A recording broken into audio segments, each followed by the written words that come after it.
Muy buenas tardes a todas y a todos, muy buenas noches y muy buenos días. Un gusto tenerlos nuevamente en Punto de Fuga. Estamos aquí para debatir justamente sobre lo que viene pasando en el país y nos encontramos en este momento con Diego, politólogo internacionalista y socialdemócrata. Nos encontramos también con José, historiador marxista-leninista, con David, politólogo, consultor y liberal clásico, y en esta ocasión conmigo también, Tupac, sociólogo y catarista. Hemos decidido trabajar sobre dos temas. Como siempre, en cada programa vamos a tener dos bloques. El primer bloque va a arrancar con el tema de la posición presidencial, analizar el tema de los discursos y de la simbología, y el segundo bloque, analizar el tema del gabinete ministerial que ha sido posesionado este domingo. Vamos a arrancar con los minutos y medio de cada uno, chicos, así que les voy a pedir súper precisión en esto. Vamos a arrancar con Diego, minuto y medio de lanzar tu tesis fundamental sobre lo que ha pasado en los últimos días en el país. Perfecto. Iniciando por el tema de los discursos, la imagen que nos han dado creo que es muy, muy linda de analizar porque tenemos cosas renovadas, tenemos cosas que se han quitado, cosas que se han agregado.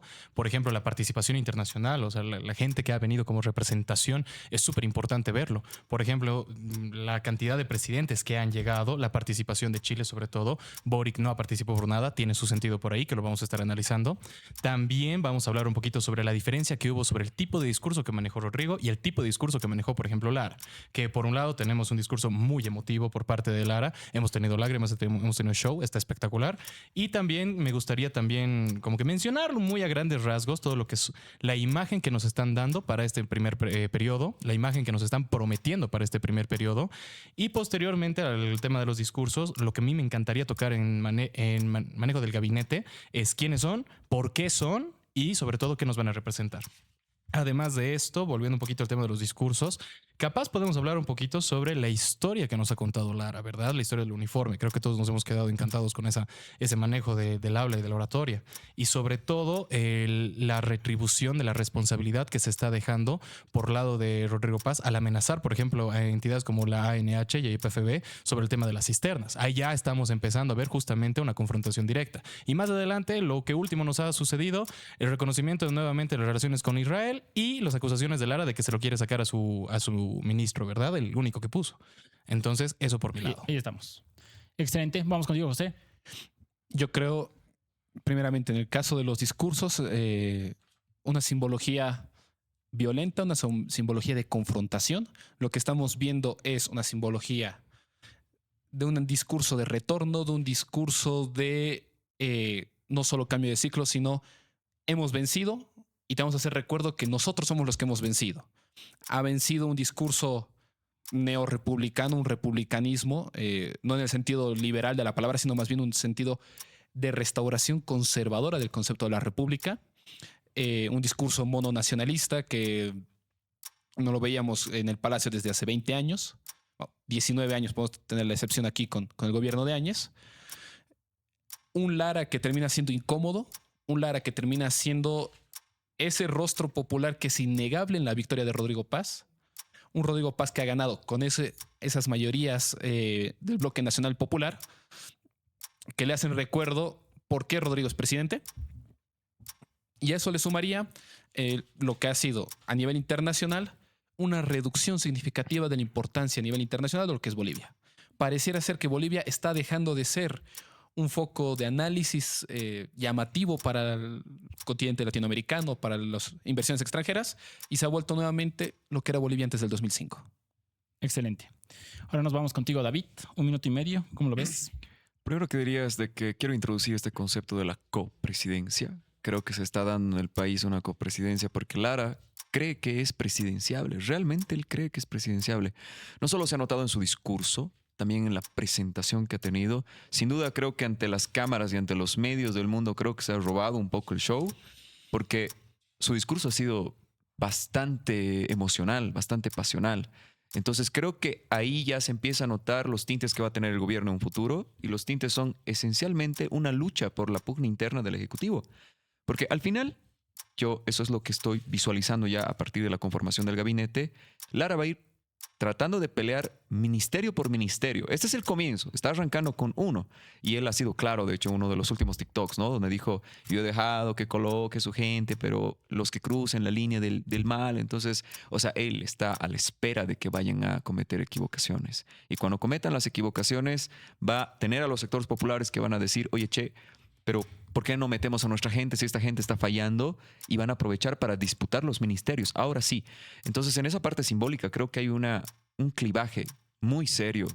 Tienes a Rodrigo que no incluye nada sobre la huipala y tienes a un Lara que sí, en su collar lo incluye. Entonces, aparte de que menciona a Tupac Katari, entonces creo que hay una división marcada y evidentemente es un retorno de los conservadores en muchos sentidos. Excelente. Bueno, cierro yo esta primera ronda, minuto y medio. Para mí ha habido una acción sistemática de querer invisibilizar a las grandes mayorías de este país. Un intento que ha pasado por eliminar la huipala, no solo en la banda presidencial, como lo hizo Yanine Áñez hasta el año 2019, sino que también en los curules de los diputados y senadores, a los cuales se les retiró absolutamente a todos. Hubo un retorno de una simbología señorial, el hecho de que puede entrar caminando por la alfombra roja la familia del presidente, con edecanes cubriéndoles con paraguas de la lluvia, pero la familia del vicepresidente no puede ingresar al acto. La familia del vicepresidente queda por fuera, queda mojándose en la lluvia. Y me parece que esto nos retrotrae a ¿por qué valdría más la una que la otra? Y habría que preguntarnos qué posiciones de clase, de qué origen de clase y étnico proviene la familia de Edman Lara, vicepresidente del país, y la familia de Rodrigo Paz, ¿no? Y siento que aunque ha habido este acto sistemático de excluir a estas mayorías, de no permitirles ingresar a la plaza, de que no hay un desfile de organizaciones sociales, de que más bien se las ha gasificado cuando han intentado ingresar, esas organizaciones, ese pueblo sigue ahí escondido, sigue ahí incómodo, molestando, como el Huiracocha que estaba en la espalda de Rodrigo Paz juzgando lo que él decía cuando hablaba de que era el fin de todos estos gobiernos populares, como también de ese Edman Lara, como también de ese pueblo que estaba indignado porque se retornen a las prácticas de la antigua república colonial de este país. Entonces, para mí, esa sería como mi idea fuerza. Y entonces quiero entrar al debate, al discurso presidencial, quiero entrar al tema de la posesión presidencial, cuestionando primero lo que decía el Diego, ¿no? Que es este tema de los presidentes. Porque para mí sí ha habido algo vergonzoso, digamos, quizás en participación política, en representaciones de delegaciones internacionales, ha sido justamente que han venido 5 presidentes, ¿no? Y con Evo, tanto al inicio como al final, han llegado entre 10 y 12, ¿no? Entonces yo me cuestionaría de qué abrirse al mundo está hablando Rodrigo Paz, si en realidad han venido menos presidentes de lo que vinieron con Luis, con Evo al inicio y al final. Es decir, es la menor representación de delegaciones internacionales en los últimos 20 años. Yo te lo debato eso directamente. Ok. Creo que hay una importante representación porque es la calidad. ¿En qué sentido? O sea, con eso no quiero menospreciar por si acaso a diferentes bloques, ya sea el bloque chino, ruso o el iraní, lo que sea. Pero entendamos de que la jerarquía económica está concentrada en Occidente, fundamentalmente. Sí, hay un bloque chino que te está peleando ciertas cosas, pero por primera vez Bolivia se está aperturando a Occidente, después de 20 años, a eso me refiero. Primera vez después de 20 años que nos estamos aperturando a las empresas tecnológicas de Estados Unidos, a las empresas que antes no tenían ni siquiera cabida ni ingreso. En este caso, por ejemplo, está el caso emblemático de Starlink. Starlink no ingresaba a Bolivia por motivos ideológicos, así de sencillo. No ingresaba a este país porque no tenía las condiciones, porque Starlink está en países que incluso tienen hasta menos condiciones que el propio país de Bolivia. Se utiliza hasta en la guerra, digamos, o sea, ¿qué peores condiciones puedes tener, digamos, se utiliza en Ucrania? Entonces, pero el problema para mí es de que nos hemos cerrado ese espacio y ese mundo de apertura, y en ese término de apertura, porque antes el gobierno de Morales era extremadamente crítico y el gobierno de Luis Arce con lo que ellos llamaban el imperio estadounidense. Era difícil establecer conexiones, o peor, olvídate, digamos, de algún tipo de tecnología israelí, o incluso con los propios europeos. Ni siquiera podías hacer grandes cosas con el Reino Unido. Entonces, creo que Bolivia se había constreñido a ciertos países que creo que al final no le han dado ninguna ventaja competitiva. Hemos tenido 20 años para desarrollar tecnologías, y creo que lo máximo que hemos sacado a nivel tecnológico ha sido la extracción de tierras raras, que nos han explotado tierras raras los iraníes, les hemos dado rienda suelta que lo hagan. Primer punto. Segundo punto, el centro nuclear que han inaugurado en el Alto, con fines medicinales, en 20 años. A ver, yo quiero refutar ese punto. Antes, perdóname, José. Dale. Yo quiero refutar porque me parece propio como internacionalista poder meterme en este caso. En realidad, Estados Unidos está retrayendo su economía. Estados Unidos está cerrando jodidamente, además, porque tenemos un gran retroceso en cooperación internacional, en capacidad de globalización. Estamos viendo en realidad en relaciones internacionales un fenómeno de desacoplamiento. Y el primero en desacoplarse es Estados Unidos. Obviamente va a seguir buscando sus aliados comerciales, va a seguir buscando tener influencia. De hecho, lo que principalmente está pasando ahora en Latinoamérica es que Estados Unidos está tratando de ingresar a zonas de influencia. Lo que está pasando en Venezuela es un intervencionismo puro. Y es alarmante, además. En México también tenemos cierto grado de intervencionismo. Ahí, por ejemplo, se encienden unos cuantos focos rojos que para mí no está bien que sigamos este camino, digamos, de ir alineándonos o acercándonos tanto a Estados Unidos. Yo nunca pensaría en un acercamiento con la DEA directamente, porque ahí ya perdemos directamente soberanía. Pero lo que yo en realidad quería refutar es que por más que estemos como que alineados a cierto bloque, que son los revisionistas, que estamos hablando de bloque BRICS, que estamos hablando de tecnologías ya poco convencionales, estamos tratando de jugar un poquito a lo que hace Turquía, por ejemplo, que es la típica posición de juego con quien me conviene. Y a mí me parece genial, porque cuando nosotros cambiamos el estatus de la Cancillería para seguir trabajando con, ok, no me importa tu ideología y más bien prefiero que me ayudes si puedes ayudarme, no me importa quién seas, que es lo que hemos estado viendo con Lara juntándose con Xi Jinping al mismo tiempo, Paz juntándose con el vicecanciller de Estados Unidos. Creo que ahí tenemos un buen punto de inicio para comparar justamente este tema de las ideologías. Pero volviendo al tema del discurso, quiénes estaban presentes, y ahí, por ejemplo, quiero hacer énfasis, estaba el embajador de Rusia y estaba también un representante de Israel. Y eso muy poca gente lo sabe. No se ha mencionado, no se ha dicho el nombre del participante, pero estaba aquí. Y estaba en el acto. Pero justamente bajo un perfil muy bajo, porque creo que es problemático abrirnos hacia ese lado de influencias por el momento. Porque a nivel internacional, por los aliados que podemos manejar hasta el día de hoy por el momento, puede ser cuestionable. Sí, y ahí yo aprovecho de partida. No hemos tenido una delegación importante española. Los 4 gobiernos del MAS vinieron delegaciones españolas. Vino en ese momento el rey español, vino el vicepresidente de España. Los acuerdos de litio, por ejemplo, en el último gobierno de Evo, eran con empresas alemanas. Entonces yo pondría ahí que en el escenario internacional Bolivia sí tiene una apertura a Europa. Tuvo una apertura a Estados Unidos de partida. Aumenta las exportaciones a Estados Unidos, aumenta los volúmenes de exportación. Nunca se condicionó, digamos, esto. De alguna manera la diferencia es que hay una posición de soberanía económica, pero tampoco de restricción. Digo, hemos tenido empresas San Cristóbal y no significaba que eran capitales canadienses y nunca se aumentó, de hecho, los impuestos sobre San Cristóbal. Yo pondría que nuevamente Bolivia planteaba un escenario de soberanía bajo los 19 años de los gobiernos del MAS, pero nunca cerró los espacios. Cuando se da la pelea con los norteamericanos es, por ejemplo, recién con el caso separatismo, con el embajador Goldberg. Pero después Bolivia no rompe la TPDA, los Estados Unidos lo rompen por el tema de supuestamente evitar la proliferación del narcotráfico. Bolivia no rompe acuerdos comerciales con Estados Unidos, no rompe acuerdos comerciales con Europa, nunca desconoce la deuda pública, la paga, porque justamente la nacionalización permite pagar la deuda. Entonces yo creo que lo que está haciendo ahorita Estados Unidos, vuelvo sobre el punto, es una posición de tú estás conmigo y te condiciono también tus propios aliados políticos y económicos, cosa que el esquema BRICS no lo hace. El esquema BRICS tiene aliados que tienen negociaciones fluidas con Occidente. Turquía me parece un ejemplo interesante, pero también en Emiratos Árabes Unidos, Qatar, que eran delegaciones que vinieron, por ejemplo, con las posesiones de Luis Arce y de Evo Morales, que tú podías negociar con ambos bloques porque la economía funcionaba de una manera entrelazada.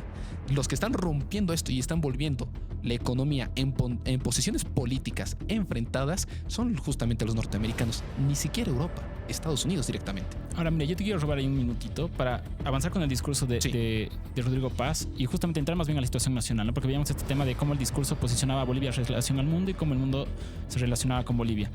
Y en el ámbito nacional, ¿cómo han visto los discursos de Rodrigo Paz y de Lara?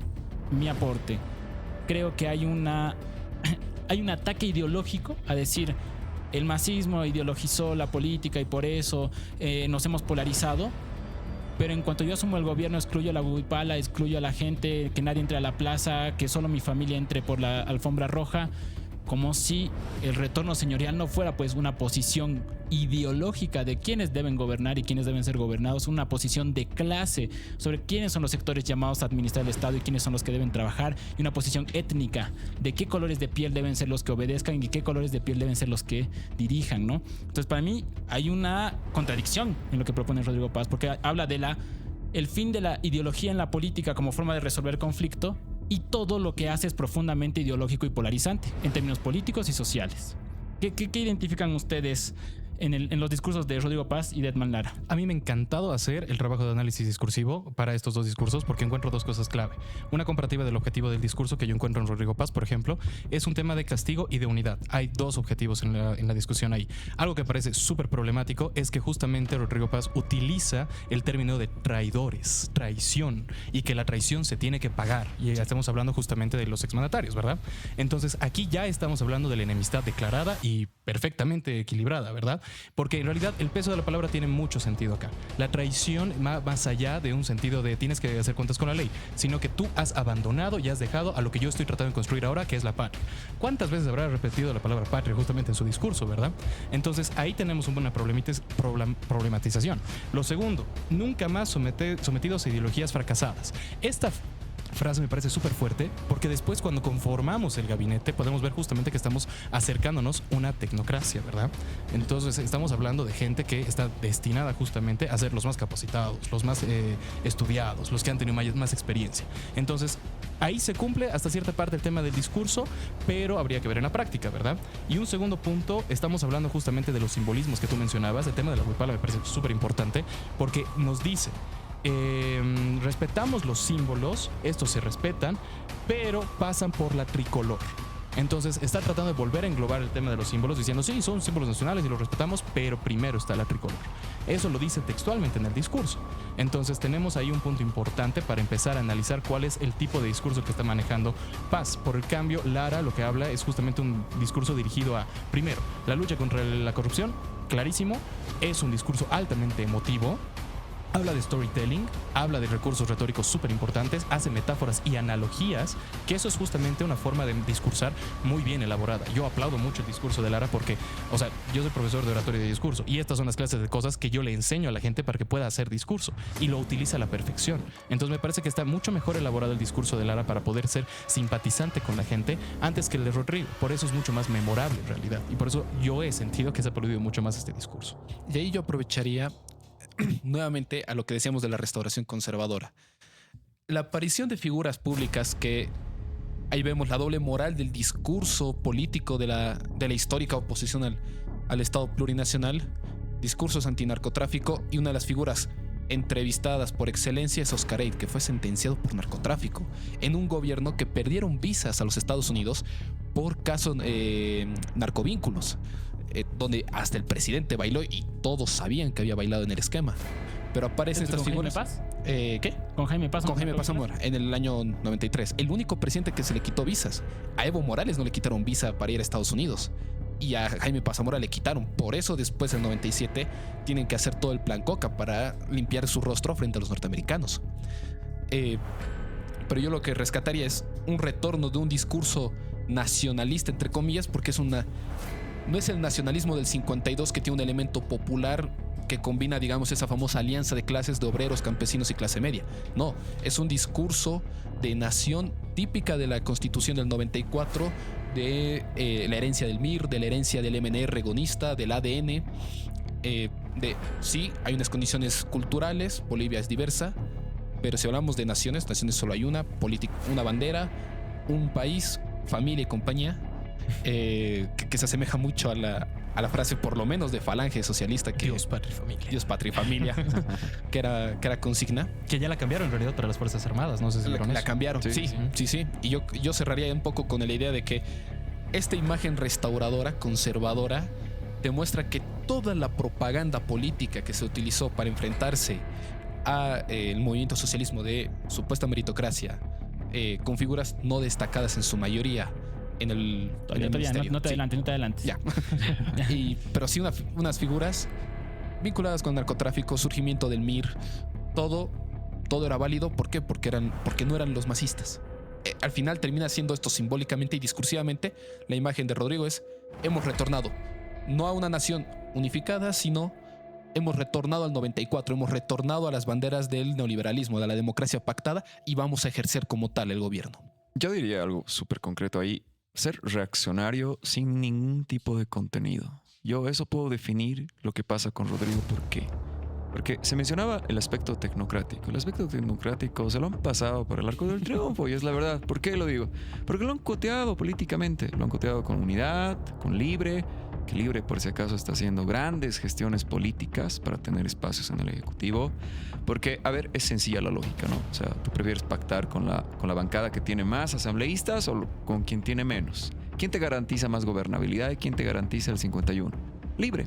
Es sencillo. Entonces, por potencia política, no sé si me van a entender, por potencialidad prefieres negociar con la gente de Libre. Creo que Samuel va a ir saliendo de la fórmula poco a poco. Creo que es consecuencia de esta lógica política de dar gobernabilidad. Por ahí puede estar involucrado, pero veremos todavía el desarrollo. Ahora, otro tema que yo veo, ¿por qué le digo que no tiene contenido? Porque ¿qué proyecto político o ideológico tiene Paz? Ahí yo te puedo responder. Nos está hablando de un camino hacia el federalismo. Ahí, No, eso lo vamos a hablar más. A ver, seamos honestos. ¿Cuándo ha propuesto el federalismo Paz hasta ese día? Nunca. Seamos honestos. A ver, Paz no tenía ni equipo, no tiene ni pensadores, no tiene ni intelectuales, no tiene operadores políticos. Ha ido a un taxi partido a disputar las elecciones. Ni siquiera tiene una estructura política. Lara tiene más estructura política que Rodrigo, y es la verdad. Solo que a Lara no le ha alcanzado ni el dinero ni el tiempo para armar su partido. Ese ha sido el conflicto porque Lara te armaba el partido. Y aquí hay un elemento importante. ¿Por qué considero a Paz alguien que se está ensimismando sobre algo que no ha construido ni tiene realmente en la realidad política? Porque Paz ha ganado por Lara, seamos honestos. O sea, Paz ha entrado a la primera vuelta, a la segunda vuelta, perdón, porque la gente ha votado por el capitán. Tú preguntas a los comerciantes, tú preguntas a los choferes, a los transportistas, ¿por qué ha votado usted? Mire, yo soy un politólogo y me gustaría conocer su opinión. Yo he votado por el capitán. O sea, no lo conocía al Paz, pero me parecía que el capitán tiene buenas ideas, buenas propuestas por la corrupción. El Paz está ahí por un efecto colateral. O sea, ni siquiera tiene una base legítima como para colocar un proyecto político. Yo creo que tiene él una suerte de ganador, de esas cosas que se alinean increíblemente cuando vas a ganar o vas a ganar. Porque nunca ha perdido una elección. Porque nunca ha perdido una elección. Y esto es lo importante de Paz. Tampoco nunca ha construido un proyecto político. ¿Cuál es la bandera de Paz? ¿Conservadurismo? Puede representarlo, pero no lo dice abiertamente. O sea, no es parte. ¿Capitalismo para todos no sería un proyecto de país? Para mí no, en absoluto. Pero, a ver, tú puedes hacer capitalismo de Estado a partir de una visión más socialista. ¿Lo puedes o no lo puedes hacer? Desde una visión nacionalista, como lo ha hecho el MNR en su momento, en el 52. Puedes hacer capitalismo desde una versión, entre comillas, neoliberal. Puedes hacer capitalismo desde el libre mercado. Puedes hacer capitalismo desde donde tú quieras. Rodrigo, o sea, ¿dónde está el aterrizaje del capitalismo para todos? Para mí, no hay contenido. Para mí eso justamente está en esto de federal que te comentaba, porque en realidad no nos está planteando que todos vamos a ser federales. Hay que hacer una diferenciación justamente en lo que es el federalismo fiscal, por ejemplo. Lo que nos está hablando, la redistribución 50-50. Pero que cada departamento puede tener los ¿Cuál es la lógica del federalismo? Porque el federalismo no es una lógica sencilla. El federalismo también tiene una lógica de construcción de Estado, incluso de Estado-nación. Porque, a ver, ¿por qué, por ejemplo, Francia nunca se ha vuelto un Estado federal? ¿Por qué Francia es un Estado unitario? O sea, es que tiene una connotación mucho más profunda, ligada a ciertas líneas filosóficas, académicas, intelectuales. En Paz es inexistente eso. Ahora, yo sí encuentro un problema aquí, serio, de que creo que el capitán está empezando a construir una narrativa ideológica a partir de los sectores populares que han estado desprotegidos después de la caída del movimiento del socialismo, y creo que ahí puede salir algo interesante y puede salir un contrapeso, porque es cierto, hay un retorno del conservadurismo, si bien hay que verlo esto desde sus puntos de vista, no es un conservadurismo ideológico, es como un sin querer queriendo, porque yo pertenezco a cierta clase y mis amigos son estos, y la mejor realidad de esa es que uno de esos ministros es uno de sus amigos así de churrascos, y es la verdad. Entonces, la máxima expresión de esa forma de hacer la política a la antigua creo que se está materializando en este gobierno. Claro, y va a haber y se va a quebrar. Y va a haber un continuo conflicto de lo que era antes de la llegada de Evo Morales y lo que es ahora. Yo pondría en duda eso. O sea, pondría en duda este tema de que sea conflictivo una ruptura Rodrigo Paz Lara. Porque mira, en la conformación de gabinete tú tienes en realidad que Lara es ornamental, es decorativo. Tienes la misma cantidad de ministros para el agro que no ha hecho absolutamente nada por Rodrigo, nada más que cuadrarlo una vez después de que gana la segunda vuelta. Es el sector en el que se están parando en realidad. Por lo menos este sector económico y de clase. Después tienes otro gran bloque que son gente del PAS, que son 6 ministros, que es el bloque mayoritario del gabinete, 6 de 14. Tienes 3 al Doria Medina, 3 al Doria Medina y 2 al Lara. Entonces yo siento que ahí no es quizás la situación, no sé, David Choquehuanca Arce, donde David Choquehuanca con las organizaciones sociales había logrado que las organizaciones sociales tengan cierto control, digamos, del propio gabinete de Luis Arce, sino lo que tú tienes es un Lara periférico que sí puede alzar la voz, pero en la capacidad operativa de disputar estructura política, cuadros. No, todo lo contrario. Ahí. Todo lo contrario, está armando su partido. Está bien, pero O sea, va a ir ¿no? Es que aquí viene el punto crítico. Va a ir a las subnacionales con su propio partido. Ya no alcanza los tiempos. Ya. Ese es el problema. Ya no alcanza los tiempos para poder incorporar nuevas estructuras. Paz intentó, Paz tampoco estaba muy tranquilo con el PDC. Recordemos que tuvo sus fricciones durante la campaña. No hay nuevos ahorita actores porque ya por las convocatorias de elección tienen que adecuarse con los candidatos ya inscritos. Al menos que busque una agrupación ciudadana, taxi partido, igual que lo que hizo con PDC. Okay. Está obligado a ir con lo que, o con PDC, o con lo que tenga a la mano ahorita. No puede presentar algo nuevo. Pero lo que sí puede hacer Lara es ser una oposición simbólica y afecta en un tema ejecutivo.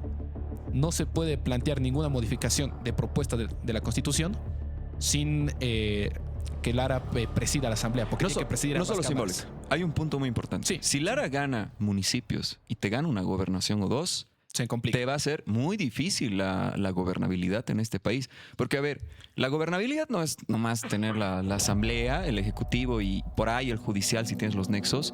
Pero, ¿y qué hay después de las entidades territoriales autónomas? Sí, Que son completamente válidas. Justamente a mí me cae perfecto este tema para seguir hablando de lo que es la promesa 50-50 que tiene Paz. Es muy conflictivo justamente por el propio principio autonómico que tenemos en Constitución. O sea, Claro. todo lo que es la construcción autonómica de nuestras autoridades y de nuestras regiones va a pelear y va a combatir contra esta supuesta idea del 50-50 porque tenemos un desbalance muy grande en zonas productivas, ¿verdad? Claro. La Paz es quien más impuestos paga y en realidad no genera ningún tipo de regalías a comparación de otros sectores, ¿verdad? Claro, Santa Cruz, digamos. Exactamente. Entonces, para mí, ahí entra en conflicto la promesa que tiene Paz con lo que gestiona, por ejemplo, Lara. A mí me llamó muchísimo la atención un pedacito en el discurso de Lara, en el que ya no estamos hablando de construcción de identidad indígena, por más que estaba hablando justamente de históricamente las figuras que hemos tenido en el país, sino que está hablando del espíritu mestizo. Y ha hablado mucho sobre eso y ha hecho énfasis en el mestizo, cosa que no teníamos antes, porque en realidad el mestizo entra en conflicto con todo lo que es la identidad y la idea país que se tenía antes.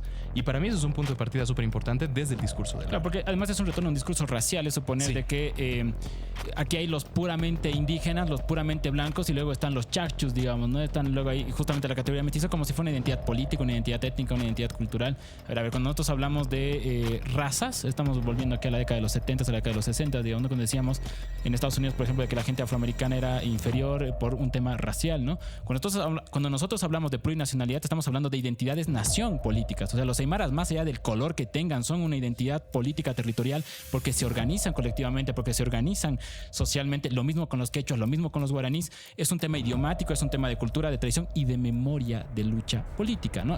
¿Cuál es la memoria de lucha de los mestizos? Pero Toda Bolivia es mestiza. está condenado a desaparecer eso. Yo recuerdo que tuvimos una charla hace mucho tiempo y hablamos de ese tiempo mucho antes de las elecciones, Y yo le decía a Tupac, ¿sabes qué?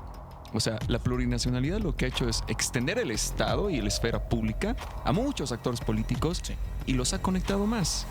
Y como los ha conectado más, los ha hecho relacionar más, aunque en el conflicto, no importa, aunque en el bloqueo, pero se han relacionado más, como los hermanos con quienes a veces no nos llevamos de lo mejor, pero nos hemos relacionado más. Y eso, ¿sabes qué es? Es compartir experiencias comunes. Y justamente los pilares de la construcción nacional es compartir experiencias comunes. Yo te dije en aquella conversación que todo esto iba a coincidir en una especie de un nuevo bloque popular, pero nacional, que efectivamente se está viendo representado a través de un actor que ni tiene origen étnico indígena, es blanco, tiene ojos verdes, pero encarna lo popular, encarna lo urbano, encarna lo periurbano.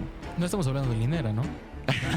No estamos hablando Estamos hablando del capitán, por supuesto. Claro, para mí el tema de Lara justamente es lo opuesto a lo que dice Rodrigo, porque Rodrigo es el que propone el tema del mestizaje y Lara más bien no. Lara habla de los sectores populares, Lara habla desde abajo. recupera esa memoria histórica, no de la Bolivia republicana, sino de la Bolivia más bien indígena. Recupera Tupac Katari, Zárate Vilca, desde ahí se está apoyando su construcción identitaria colectiva. En cambio, el que está negando y el que está usando la categoría mestizo para no entrar a esa discusión es Rodrigo Paz, y en eso está invisibilizando a las grandes mayorías que son las que lo han hecho presidente. No, en los hechos simbólicos Paz es clase élite, digamos. Y O sea, entonces, hasta la forma en la que se ha presentado. Ahí el José está con ganas de intervenir. Pero ahí yo lo que pondría en el escenario es, de alguna manera yo siento que Lara es una representación de lo popular, pero desde el orden. ¿A qué me quiero ir? Cuando tú ves el proceso de la Revolución Nacional, ves un despliegue potente de los movimientos sindicales, obreros, campesinos, bajo un discurso, digamos, de mestizaje, pero un mestizaje, si quieres tú, muy, muy popular, un mestizaje antiimperialista, un mestizaje obrero. Y cuando llega, por ejemplo, una posición como la de Barrientos o la de Obando es, sí, está bien esta situación, pero bajo el orden del Estado. De alguna manera Lara evoca eso. Sí, Tupac Katari, sí, Bartolina Sisa, sí, Zárate Vilca. Juan Azurduy también la citó. Juan Azur, el único que habló de la independencia en los 200 años del país. Suena bastante irónico. Pero todo bajo el orden de Estado, anticorrupción, dignidad, pero desde el Estado, desde la autoridad moral del Estado, y es un poco su función también como una herencia policial. Su defensa de la institución es también desde ese lado, desde el servir a la patria. Es un discurso profundamente institucional, profundamente ordenador de lo social a partir de las instituciones públicas, pero en las instituciones del orden. No es recuperemos la credibilidad de las instituciones en abstracto, es las instituciones del orden, que históricamente son dos, o la policía por primera vez, o el ejército. Entonces, ese rol que está teniendo Lara puede intentar tener un nuevo rostro de lo popular, sí, pero en la medida de que se tenga esa legitimidad de las instituciones, cosa que lo que está apuntando Rodrigo es más bien a confrontarlo. Y yo creo nuevamente que la importancia de los ministerios que tiene, por más pequeños que sean, Ministerio de Trabajo y Ministerio de Justicia, Lara, si opera políticamente en ese discurso sobre estos sectores, puede llegar a una fuerza social mucho más grande, porque todavía no es un bloque plenamente nacional. Santa Cruz no apoya a Lara todavía. Es un esquema todavía del occidente, del bloque nacional popular que le ha votado históricamente al MAS. Ok, deme un segundito, tenemos que ir cerrando. Estamos con un poco ajustados de tiempo, así que les voy a proponer ir haciendo como las conclusiones. Si pueden meter alguito más sobre el tema de gabinete, porque si nos hemos ido escapando Sí. un poco, estaría buenísimo. Voy a cerrar yo, digamos, o sea, dar mis conclusiones. Me queda claro, a partir, digamos, de esta discusión, un ensanchamiento en esa diferencia Rodrigo Paz-Lara, ¿no? Me queda claro a partir de los elementos discursivos que veíamos, en los elementos simbólicos, una decisión identitaria, de clase, étnica y política. Lara le está hablando al país que lo hizo vicepresidente. Rodrigo Paz le está hablando y está gobernando para el país que le votó en contra, para el país que le votó a tuto. Y yo creo que eso tiene que ver ante todo con una posición de clase, de cuál es el origen étnico y de clase de Rodrigo Paz, y entonces está sirviendo a los suyos, y Lara está haciendo lo mismo. Y eso para mí es el principio de la polarización, ¿no? Al interior del gabinete, y el retorno de esta polarización política, que seguimos sin construir una Bolivia donde todos seamos reconocidos en condición de iguales, con todos ingresando a la plaza, con todos ingresando al gabinete. En materia de gabinete, un gabinete de corbatas y sacos, un retorno a la estética neoliberal profunda, un desplazamiento de los sectores populares en aras de una meritocracia que termina sin ser meritocracia, un canciller que no tiene experiencia en la carrera diplomática, un ministro de Obras Públicas que lo único que tiene como experiencia es haber sido cercano y además pariente de Rodrigo Paz, una ministra de Educación que no tiene ningún tipo de experiencia en gestión educativa, que me dicen, bueno, la meritocracia en el fondo, entonces para estos señores ha sido la restitución de su orden étnico y de clase, como antigua élite gobernante. Esa sería mi conclusión. Les paso la palabra. Ok, yo voy a dar mis conclusiones. Creo que Lara y Paz encarnan la nueva configuración social, sociopolítica de este país. ¿Por qué?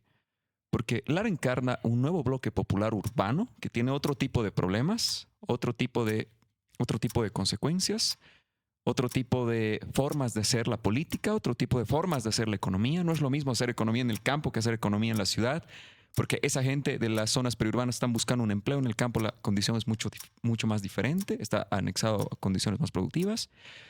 hay una encarnación y hay un retorno también de esa clase tradicional que está viéndose con la figura de paz. El retorno de la iglesia, el retorno de la Biblia. Una vez más tenemos a la Biblia en la Asamblea Legislativa y pronto, escúchame, es mi apuesta, lo vamos a ver en el Ejecutivo, en cada oficina, en cada ministerio vamos a ver ahí una cruz. Entonces, creo que se está empezando a bifurcar toda esta configuración social a partir de estos 3 bloques. Pero hay un bloque todavía ahí que no está cuajando y veremos por dónde se inclina. Y creo que es clara la inclinación popular, que es el bloque indígena campesino rural. Ese bloque es el bloque que ha votado por el Evo, que ha votado por el Andrónico. El bloque que ha votado por el Capitán y por el Proyecto Paz ha sido el bloque popular periurbano urbano. Y el bloque tradicional más urbano de este país ha votado por el Tuto. Yo creo que ahí están encarnadas esta nueva configuración social. Y se los dice un liberal, por si acaso, porque ya estoy viendo a los liberales clásicos criticarme, pero yo sí leo sociología, por si acaso. Vamos contigo, José. Simplemente con el gabinete.